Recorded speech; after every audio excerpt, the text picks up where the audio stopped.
আজকে অনেক শপিং করে এলাম, দোকান করে এলাম। এইসব ব্রেড নিয়ে এলাম, আর দই আছে, দুধ আছে এর মধ্যে। হ্যাঁ, এটার মধ্যে ঠাকুরের ফুল আর লাড্ডু আছে। ছেলের জন্য একটা গামছা নিয়ে এলাম, ছেলের গামছা নষ্ট হয়ে গেছে। ছেলের জন্য প্যান্ট নিয়ে এলাম, শর্ট প্যান্ট কিনে আনলাম, 3টে প্যান্ট।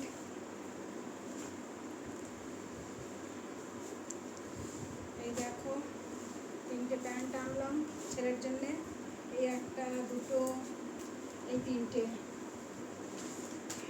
আর এই টোস্ট নিলাম, নিজে সকালে চা খাবো বলে, চায়ের সাথে একটা বিস্কিট, কলা আনলাম খাওয়ার জন্য, একটু ফ্রুটস নিয়ে এলাম খাওয়ার পরে খাওয়ার জন্যে।